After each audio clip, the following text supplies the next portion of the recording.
বুদ্ধিমান মানুষ তখনই কথা বলে যখন তার কিছু বলার মতো থাকে, আর মূর্খ কথা বলে শুধুমাত্র নিজেকে জাহির করার জন্য।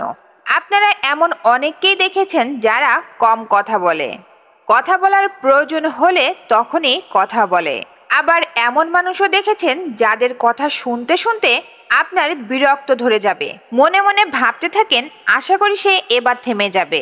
একসময় তার অতিরিক্ত কথা অসহনীয় হয়ে ওঠে। বিষয়টা এমন নয় যে সে কত কথা বলছে, বরং একজন মানুষের বুদ্ধিমত্তা বোঝা যায় সে কিভাবে চুপ থেকে পরিস্থিতি মূল্যায়ন করে। যে ব্যক্তি যত কম কথা বলে তার ভ্যালু, অ্যাটিটিউড ও স্মার্টনেস তত বেশি। যদি আপনি শিখে ফেলেন কখন কোথায় কতটুকু কথা বলতে হয়, তাহলে আপনি শুধুমাত্র আপনার কথার মাধ্যমে মানুষকে প্রভাবিত করতে পারবেন। আপনার প্রতিটি কথা তখন শোনার মতো হয়ে উঠবে।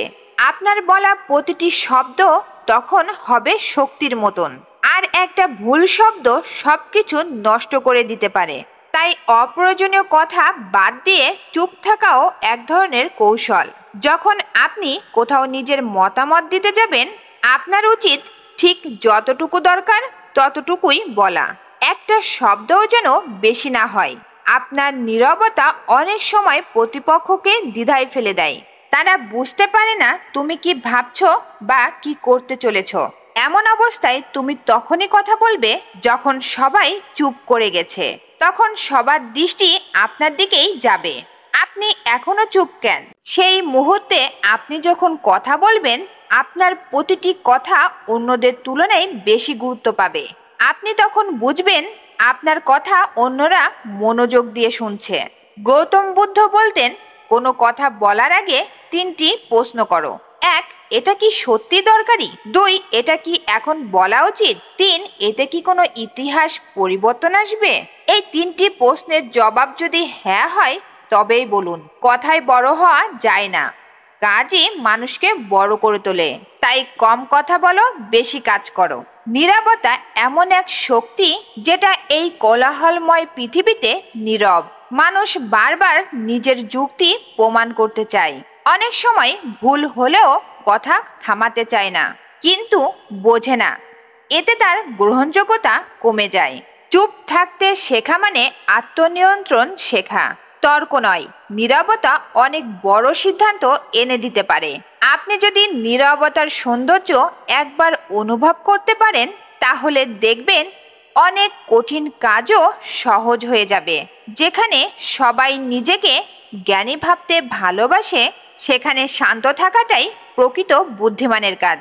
আপনার কথা বিশ্বকে জানাতে পারে, কিন্তু আপনার নীরবতা আপনার পরিচয় গড়ে তোলে। আল্লাহ তাআলা আমাদের 2টি কান আর একটি মুখ দিয়েছেন, কারণ তিনি চেয়েছেন আমরা বেশি শুনি, কম বলি। আপনি যত স্মার্ট হবেন ততই বুঝবেন কম কথা বেশি কাজই প্রকৃত আত্ম উন্নয়ন। সবচেয়ে শক্তিশালী অস্ত্র হতে পারে নীরবতা। যেখানে কথায় কাজ হয় না, সেখানে শান্ত থাকা কাজ করে। নীরবতা আমাদের চিন্তাকে গভীর করে, আর চিন্তাই বাস্তবকে বদলে দেয়। জ্ঞানীরা কম কথা বলেন, বোকারা কম শোনেন। ভেবে দেখো, যেই কলসিতে পানি বেশি সেটা কখনো শব্দ করে না। আপনি যদি চুপ থাকতে শেখেন, আপনার সাথে খারাপ ব্যবহার করা মানুষও একদিন সম্মান দেখাবে। আপনি যদি সঠিক হন, তা প্রমাণ করার দরকার নেই, সময় প্রমাণ করে দেবে। আপনার অ্যাটিটিউড বজায় রাখুন। আপনার ব্যক্তিত্ব গড়ে তুলুন এমনভাবে যাতে এক কথাতে আপনি 100 জনকে প্রভাবিত করতে পারেন। যদি একবার চুপ করে থাকার গুরুত্ব বুঝে ফেলেন, তাহলে বুঝবেন আপনি অনেক কিছু অর্জন করতে পারবেন, যা অতিরিক্ত কথা বলেও সম্ভব নয়। এখন কথা হচ্ছে, ভিডিওটি যদি ভালো লাগে তাহলে নীরবে লাইক করুন, শেয়ার করুন, আর এমন ভিডিও পেতে আমার চ্যানেলটি সাবস্ক্রাইব করে রাখুন।